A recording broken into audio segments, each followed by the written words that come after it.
All right, Alex, let's jump into our recap of UFC Vegas 93. Happened on Saturday, this past Saturday. We got a new contender, Yeah. a new undefeated. Well, he's not new undefeated, still undefeated contender. 16-0 was big. 16-0. He's now 6-0 in the UFC. That is Tatsuro Taira, of course, we're talking about. That was the main event. But before we get there, before we get to the main card, how about we recap the prelims, which are pretty entertaining. Yeah, let's start on the first fight. Josephine Knudsen, she used that front kick, and she used it well, just well enough to keep Julia Palastri at bay. She landed hard combos, grabbing a 29-28 on all the judges' scorecards, despite getting taken down in every round from, in my opinion, a very entertaining unanimous decision victory for Josephine Knudsen. Let's go, Josephine. Moving on, Milky Costa. He got the takedown early in round one, or he got taken down early, I'm sorry. But then almost tapped Shailene Nurdan Becky. It was crazy. He had a say that fast. I can't say it slow. So the game plan was clear from the Chinaman. Milky was to be... I don't know if that's appropriate. Well, I can't say his name. He is a Chinaman. From the Chinese fighter. The Chinese fighter, fair. The game plan was clear. He was to take Milky down to win, and he was not to get caught. Caught he did 2 rounds later, 2 minutes into round 3, where Costa got his back and face cranked until Shailene Nurdan Becky had to tap. Milky. From there, Jekka Saragi, he came out throwing absolute bombs against Weston Wilson, who is shown to be knocked unconscious a couple fights, through his UFC career. He dodged and weathered the storm to get the submission early in round 1. It was a combo triangle choke armbar. I don't know which one he tapped from, but both looked all uncomfortable. The above. It wasn't anything I would want to do. The Lafayette, Louisiana Love, Carlise Judice, and Gabriela Fernandez, they put on performance of the night fight for us. It was a tough split decision. Judice threw 350 strikes. She landed almost 200 of them. It was an impressive performance from both.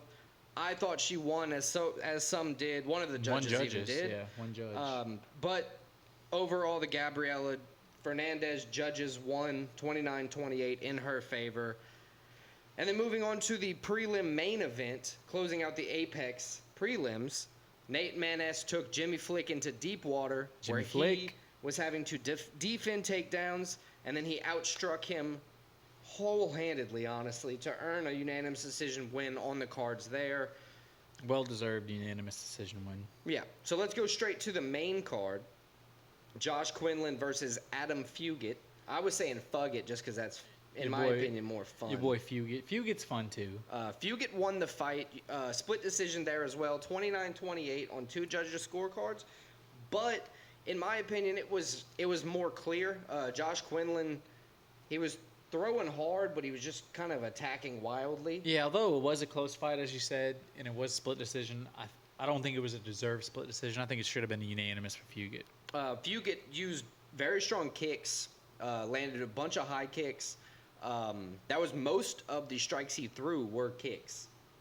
And he did all that well, front kicks, high kicks, low kicks, leg kicks, anywhere it kicks. Old McDonald had a farm. F-U-G-I-T-T. Fugit. Fugit, yeah, nice win for him. Let's move on. Next fight. This is Amabayev versus Johnson. Yes. Amabayev wins the fight, unanimous decision, now has a 16-fight winning streak. And, man, he used his wrestling to dominate. But, look, that's – honestly, dude, that's how he does. If he doesn't get the sub, he's wins by decision. He's going to wrestle fuck He's not going out there to knock somebody out. He knows his strength. He knows what he had. He's better – he knows what he's better at than most guys in the UFC. Right. And he's going to do that to win. And you can't hate on the guy for that. He's now 3-0 now in the UFC. As I said, 16 fights in a row. He knew his strength. And he had a good game plan, and he followed the game plan. Yeah, he dictated the matchup. He forced Jose Johnson to his pace. 6 for 11 takedowns, 4 sub attempts. It wasn't like he wasn't going for the subs, but somebody as long as Johnson. He's 6 foot tall, has enormous reach for the division. Yeah, I think it was a 6-foot guy versus a 5'4" guy. Yeah, It was crazy. Very big disparity there. But if you're wrestling strong enough, the length doesn't matter. Yeah, if you have that much of an advantage on the ground, it doesn't, honestly, as you said, especially if y'all weigh the same, it means nothing. Almabayev dominated this matchup, but they, in my opinion, kept it very, very interesting. You know, it was a decision fight. Some of these that go on the ground are just kind of boring because of the wrestling. Not because, well, let me backtrack. Not If you're doing just the wrestling and you're not advancing at all or doing anything, right. He was trying to end the fight. He was being very offensive with his wrestling, and it was entertaining. If you knew what you're watching, it was entertaining to watch. That's exactly my point. He's beaten like 4 people. I'm sorry. He's looking for another fight, right? Next. He's 3-0 now in the UFC. Next? He's looking for a top 15 matchup or better. You know, I don't know if he's ready, but his wrestling is showing that he can kind of do what he wants. I mean, I think if you give him the right matchup in the top 15, especially that 10 to 15 range against a striker, he's going to go out there and do what he does. Okay. Give me some options. Give me some options to see who our guy Almabayev fights next to keep his streak going. All right. If we're talking about a test, Matthews Nicolau, he's got 5 KOs, 5 sub victories, and he's never been subbed. Yeah, well-rounded guy. This guy's Nicolau's beaten 4 guys that are currently in the top 15 in the division, so I think it would be a big test if we're talking there.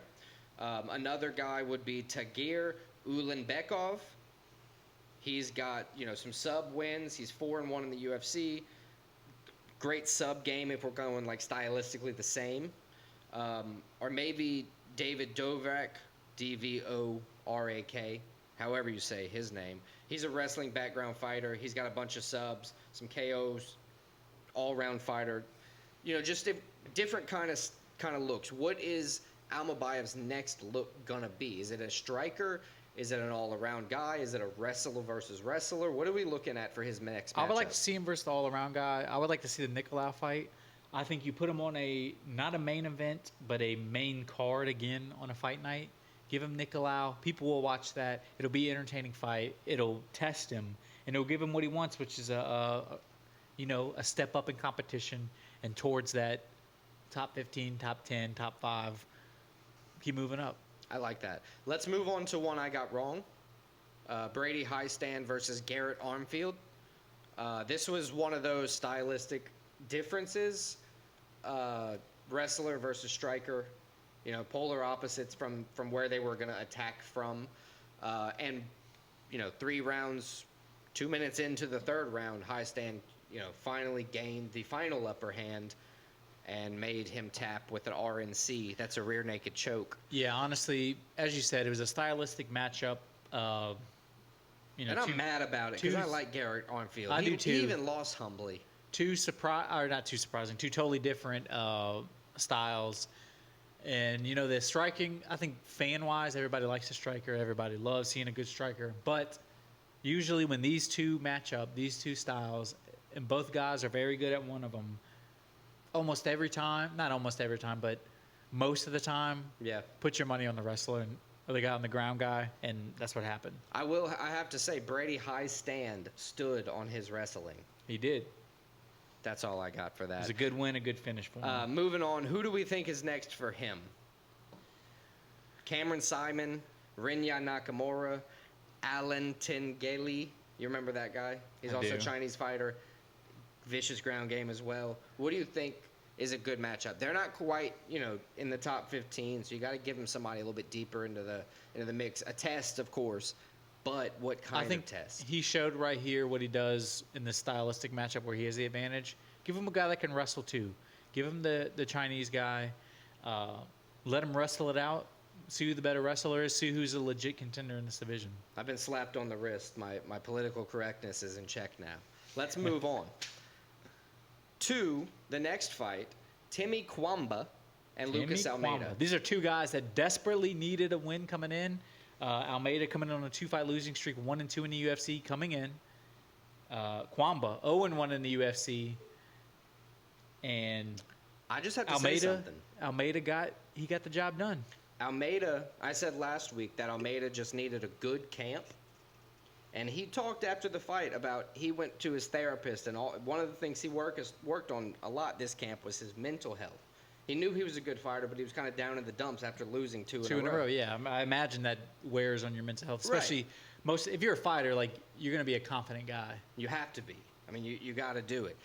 Working on that, props to him. That's what he, kind of notched the victory He to. came out, he had more power and he had more output. And if you have more power and more output and you're fighting a guy where it's a striking matchup, you're going to win, I think, 99 out of 100 times. Yeah. And look, my complaints and why I thought Lucas was going to win, more so than the better camp thing. Timmy Kwamba, last fight against Oki Obaji, he had like 36 landed strikes or 50-something landed strikes.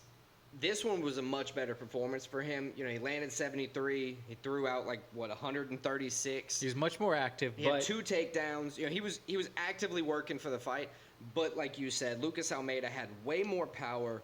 It was it definitely wasn't a one-punch knockout kind of fight from either guy. But Almeida did get the knockdown, and he did defend the takedowns well. He did. Those things kind of all together. Almeida did what he had to do. You could tell he was a guy that, although he only came in with 1 UFC win, he was a guy that he knew what it took to get a UFC win. Chamba, he's still looking for that UFC win. He's 0-2 now. He goes back to the drawing board. This was tough for him, though. Yep, it definitely was. But props to him. Maybe he gets another fight, another chance on his contract. Who's next for Lucas Almeida? I got Chepe Mariscal, Josh Coulibaly, or Fernando Padilla. I think any of those guys are good. He's not ready for a top 15 guy yet. Nope, not quite. I think he still needs a few wins to get there. But with this win, he is building his, he's starting the ladder. Yes, he is starting the ladder. Mariscal, I would like to see that. Chepe. All right, Chepe Mariscal. Let's see if we can get Lucas Almeida fighting Chepe Mariscal. Let's Next. move on. This was the co-main. Douglas Silva de Andrade. Yes, that is all one person. Miles Chapo Johnson.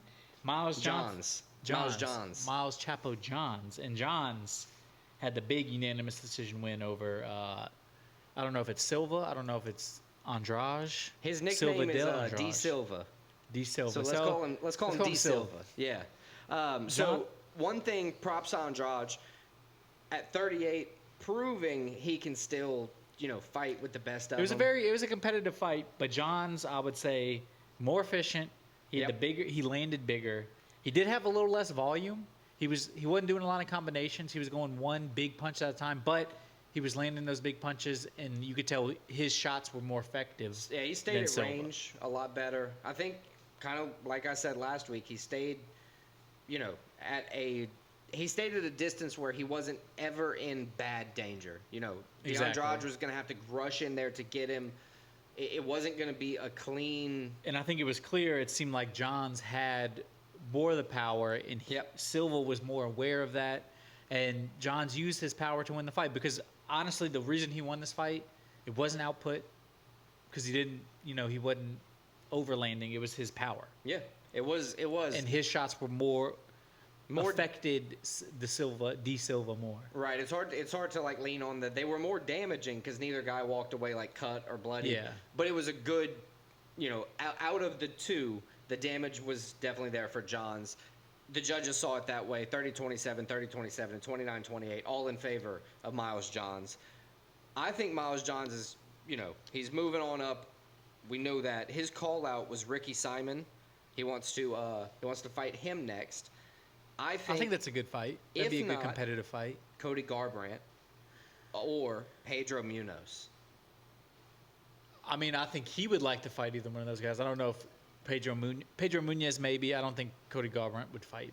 I don't think he would.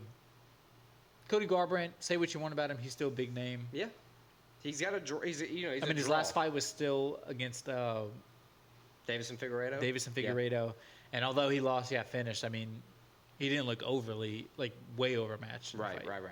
So who do you think? Ricky Simon? I like Ricky Simon. I like to call out. And anytime a guy calls another guy out, it gives a little extra momentum to it. I believe Ricky Simon has a fight coming up too. So that could be Yeah, he has a fight coming up at later on this month, June 29th. So Perfect. So he's on UFC the next pay-per-view. UFC 303, right? That could be a good. They're on the same kind of fight timeline, regardless. So if he wins, Perfect. if he loses, he probably doesn't want to fight him then. Yeah. Sign him up, Ricky Simon. All right, let's Miles go to the main Johns. event. It wasn't long. Wasn't long, but I think we got a new contender. Yeah, he was good while it lasted. 2 for 2 on takedowns. 2 for 2 on takedowns. He He was matched on the feet. matched on the feet. Perez, his game plan to win was knocking Taira out. Right. Taira proved he could take a punch. Yeah. Matched him on the feet, as you said, and then it wasn't even close on the ground game. He had superior ground game. Unfortunate the way the fight ends. You never wanted to end with a TKO injury, but it was a awkward and vicious takedown where, although it was an injury, you kind of got to give credit to Taira for how he did it. Because it was so awkward. It was like, Yeah, it's like you're not gonna. If you stand up out of this, you're gonna get hurt. And then he stood up out of this and he got hurt. yeah, like he almost got the finish, and he's like, you're not going to finish me. Well, I'm just going to have a weird triangle on your back and then take you down again. Yeah, and he you're got like your hurt. legs are wrapped around your legs, and he's trying to get up while you're trying to sub him. So 6-0 now. He gets a top 5 win. I don't know if he moves instantly to the top 5, but he's definitely top 10. I mean, this guy, he's only 24 years old. He's an instant contender, and he's a guy.